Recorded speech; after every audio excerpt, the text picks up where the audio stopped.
Every night I go to sleep, I wake up and I think of those young men and young women that have died and that were injured and were terrorized. And my son did that.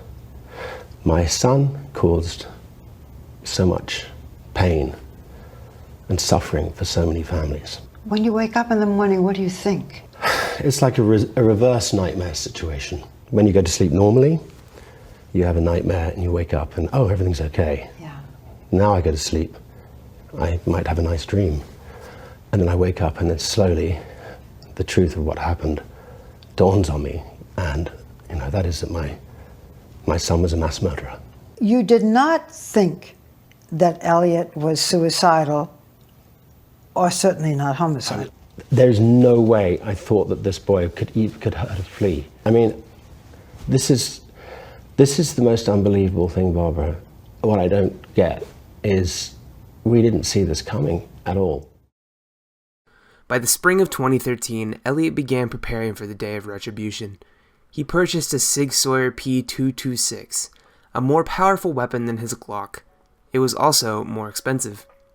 Elliot also began to spend quite a bit of time at home, where he was also spending a lot of time with his brother Jazz. Elliot apparently took him to places that made him happiest in his childhood, but Elliot began to notice something about his brother. He was largely different from Elliot when he was Jazz's age. Apparently, Jazz was tall and very social, while Elliot had been short, shy, and weak.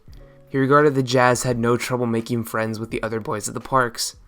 He was becoming incredibly jealous of his small brother, as he was gifted in the areas that Elliot was not. He wrote that Jazz highly respected him and looked up to him though, so he tried not to let this sully their relationship. Elliot developed a new philosophy that women are flawed, that they, quote, hadn't evolved from animal-like thinking, since he thought women would rather have sex with the big, quote, jock types that he was so fond of hating.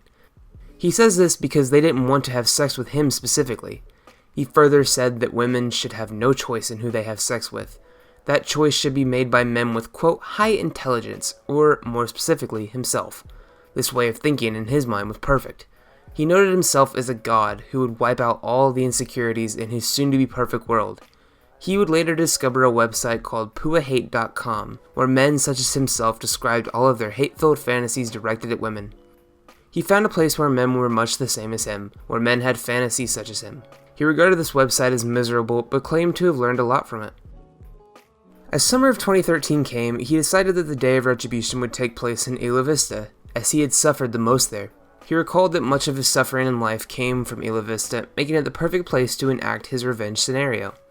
This place was apparently perfect, as on the weekends the streets were busy with, quote, popular kids walking to their parties. He set the time for the day of retribution, November 2013. He had 5 months until the end of his life.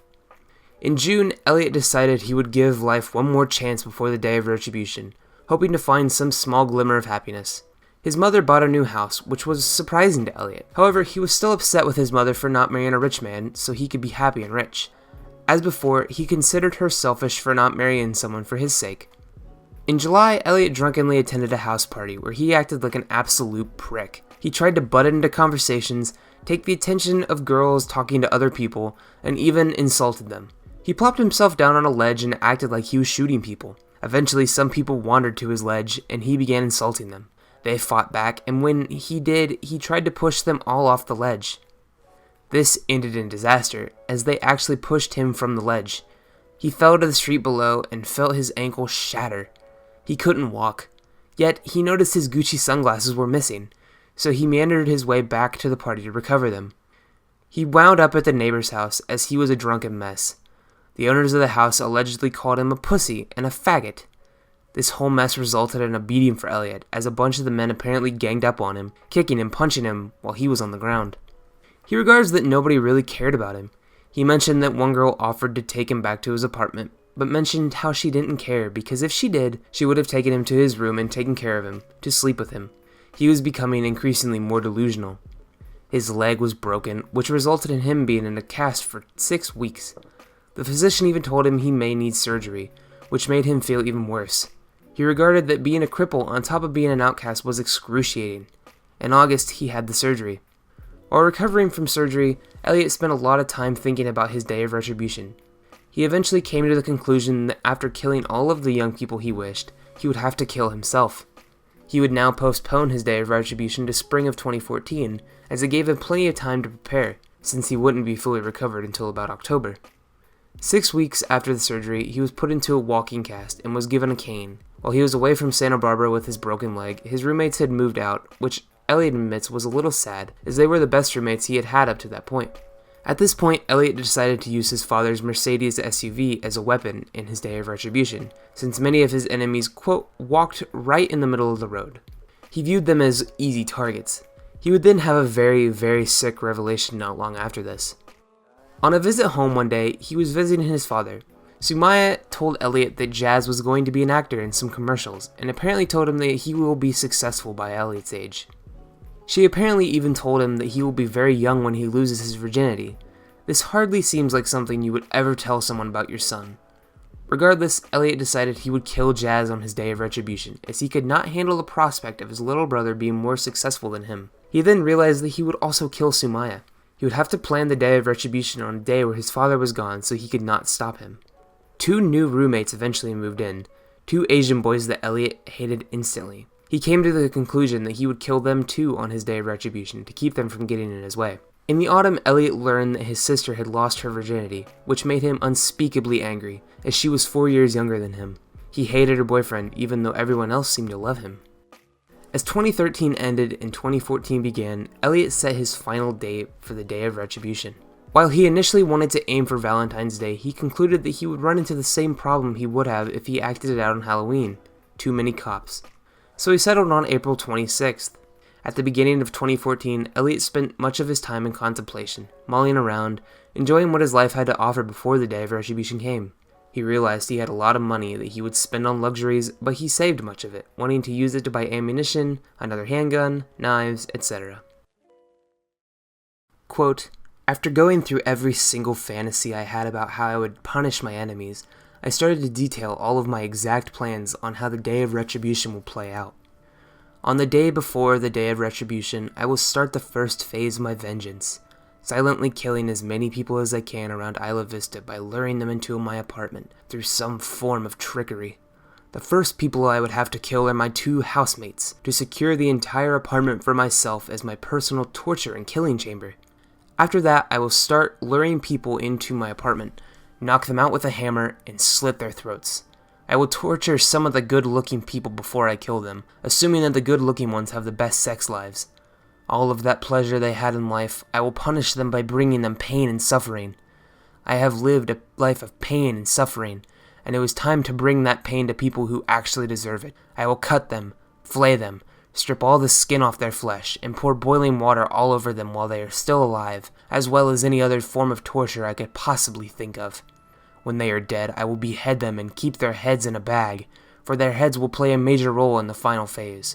The first phase will represent my vengeance against all of the men who have had pleasurable sex lives while I've had to suffer. Things will be fair once I make them suffer as I did. I finally even the score.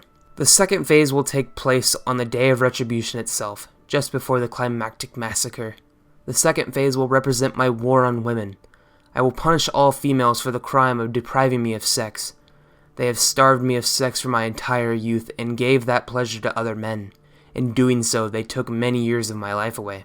I cannot kill every single female on earth, but I can deliver a devastating blow that will shake all of them to the core of their wicked hearts.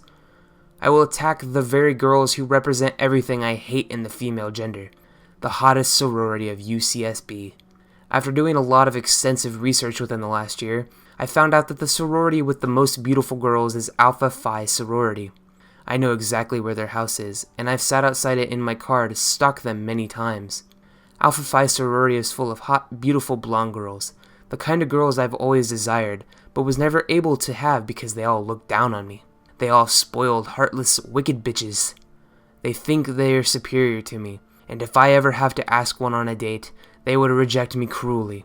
I will sneak into their house at around 9 p.m. on the day of retribution, just before all of the partying starts, and slaughter every single one of them with my gun and knives. If I have time, I will set their whole house on fire. Then we shall see who the superior one really is. The final phase of the whole day of retribution will be my ultimate showdown in the streets of Isla Vista. On the morning before, I will drive down to my father's house to kill my little brother, denying him of the chances to grow up to surpass me, along with my stepmother Sumaya, as she will be in the way. My father will be away on one of his business trips, so thankfully I won't have to deal with him. If he didn't go away on that trip, I might even have to postpone the whole plan because of my fear that I might hesitate. I have to kill him. Once I've taken care of my brother and stepmother, I will switch over to the Mercedes SUV and drive it back up to Isla Vista. I will use it as one of my many killing machines against my enemies. An SUV will cause a whole lot more damage than my BMW coupe. After I have killed all of the sorority girls at the Alpha Phi house, I will quickly get into the SUV before the police arrive, assuming they would arrive within 3 minutes. I will then make my way to Del Playa, splattering as many of my enemies as I can with the SUV, and shooting anyone I don't splatter. I can only imagine how sweet it will be to ram the SUV into all those groups of popular young people who I have always witnessed walking right in the middle of the road, as if they are better than everyone else. When they are writhing in pain, their bodies broken and dying after I splatter them, they will fully realize their crimes. Once I reach Del Playa Street, I will dump the bag of severed heads I have saved from my previous victims, proclaiming to everyone how much I have made them all suffer. Once they see all of their friends' heads roll onto the streets, everyone will fear me as the powerful god I am. I will then start massacring everyone on Del Playa Street. I will pull up next to a house party and fire bullets at everyone partying on the front yard. I will specifically target the good-looking people and all of the couples. After I have destroyed a house party, I will continue down Del Playa, destroying everything and everyone. When I see the first police car come to their rescue, I will drive safely away as fast as I can, shooting and ramming anyone in my path until I find a suitable place to finally end my life. To end my life, I will quickly swallow all of my Xanax and Vicodin pills I have left, along with an ample amount of hard liquor. Immediately after embedding this mixture, I will shoot myself in the head with 2 of my handguns simultaneously. If the gunshots don't kill me, the deadly drug mixture eventually will. I will not suffer being captured and sent to prison. I must plan this very efficiently. Nothing can go wrong. It needs to be perfect. This is now my sole purpose on this world. My plans will come to fruition, and I mustn't let anyone stop me." End quote. Just before his day of retribution, Elliot began uploading his infamous YouTube videos, which in and of themselves are perhaps some of the cringiest videos ever uploaded to the website. I have, and will show some of them, but I'll link a playlist in the description if you want to watch all of them. April 24th, 2014, and Elliot gets a cold. So he moved the day of retribution back to May 24th, 2014, as he says this was enough time to recover from the cold. Why he thought it would take more than a week to recover from a cold, I will never know. A week after Elliot uploaded his videos, the cops knocked on his door. According to the police, his mother called them to check on him because the videos worried her, which makes sense. These videos are practically a suicide note. However, his mother apparently told him it was a health agency who called them. Regardless, 7 police officers showed up to his apartment that day. If they had searched his room or anything really, that would have been it. At this point, he already had at least 2 handguns in his apartment, and he had uploaded these truly fucked up videos to YouTube. That would have been it. He removed the videos after the police left, planning to re-upload them just before the day of retribution. So, here we are, the true day of retribution. Before I start going over this, I want to make something very, very clear. By and large, the day of retribution was an absolute failure, at least by the standards that Elliot set.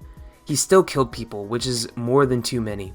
The manifesto obviously doesn't cover the day of retribution since Elliot was dying that day, so most of it is coming from an outside source. Early on May 23, 2014, Elliot uploaded his infamous video to YouTube, highlighting his plans for the day of retribution. He then killed 3 people in his apartment: James Hong, David Wang, and George Chen. He allegedly stabbed Chen 94 times. Before leaving the apartment, he emailed his manifesto to a handful of people, including his parents and a therapist. When he left, he drove his BMW to the Alpha Phi sorority, but he can't get in, so he settles on killing 2 women outside. His kill count is now at 5 of 6. He then left Alpha Phi, driving to a deli, killing 1 more man. He drove off, starting to lose focus. He began randomly shooting at people and tried hitting people with his car. Soon, he's being pursued by the police and exchanges fire with them. He crashes the car and kills himself to avoid being captured by the police. So, the day of retribution was far from a failure. as he managed to kill 6 people. However, by Elliot's standards, it was a massive failure. Further, examine the differences in his planned day and the actual day. Did you know that he was sick? No. This is the American horror story, or the world's horror story, is when you have somebody who on the outside is one thing and on the inside is something completely different, and you don't see it. So, here we are, at the end of this exhausting road. Let's examine Elliot Rodger. Much of Elliot's failings in life came from himself and himself alone. However, blaming him entirely would be simply wrong. Much of it is his own fault, but much of it lies in his parents as well. For his parents not to realize something was so blatantly wrong until it was already too late is horrendous. It is horrible parenting. To not realize that Elliot was suffering at a young age is horrible parenting. Elliot liked to say he was unattractive and undesirable to women, this being the primary reason as to why he had no luck with them. However, that is actually remarkably stupid to say so. Much of the failure was his fault. He fully expected women to do what he wanted and fully expected them to fall into his lap without having to do any work or put himself out there. Walking around and sitting in one place for hours is going to do nothing. Nobody has to speak to you, and nobody will if you act like a creep the entire time. Further, there's somewhat of an expectation that comes with dating in our society. Men are expected to initiate conversation with women, and I believe that is something that Elliot never truly understood. Of course, this isn't always the case, and it isn't always going to happen this way, but there is a certain expectation when it comes to dating. Much of the manifesto seems remarkably unreliable. When reading through it, Elliot's God complex peeks through more than too many times, so when you read it, it automatically seems like much of it is fabricated to make Elliot look like the supreme gentleman, as he liked to call himself. He analyzed everyone that he ever saw in public, and if it was a man with a woman, he initially assumed that they were a young couple having sex with each other. For him, that's a dangerous line to walk. When analyzing this point, you have to be rational. Not everyone in the world is going to be romantically involved. Speaking from personal experience, many of my closest friends are female, and I'm not romantically involved with them in the slightest. So what, if Elliot were to see me walking with my group of female friends in Isla Vista, would he just assume that we're all having sex together? No, that's a stupid assumption to make, and no rational person is going to think this way. The absolute vitriol Elliot held for the, quote, popular people is disgusting. He hated almost everyone he ever met with no knowledge of what they were like. He hated these people that he viewed as popular and attractive, yes, but he also hated a lot of people who were just like him. The only person who he ever really had a somewhat meaningful relationship with was James Ellis. He hated most of his roommates, even though they were reclusive to a fault, such as he was. They all kept to themselves in their rooms for a majority of the time. So what made him hate these people? Is it solely due to him viewing himself as above everyone in the world? Is it because of his repulsive God complex? Ultimately, what have we learned? Do not be an Elliot Rodger. If you or someone you know is anywhere as close to as far gone as Elliot, seek some kind of help, please. We really do not want or need another Elliot Rodger in this world. Do not feel any sympathy for him. There was mental illness involved, yes, and his parents are widely to blame for many of his issues, but largely, his issues were self-inflicted. He shut himself in at a very early age, which ultimately fucked him up, so do not feel sorry for Elliot Rodger. He had every opportunity to find a woman who he could be happy with. However, due to his laziness and impossibly high standards, he was alone. I mean, Elliot was by no means an unattractive dude, but if your personality is so shit that even your closest friend from early childhood grows to hate you because of your desire to kill everyone in the world, then maybe, just maybe, women won't want your sorry ass. So, with all of that being said, I've been Adam, and this has been Freakishly Bizarre. Thank you for watching.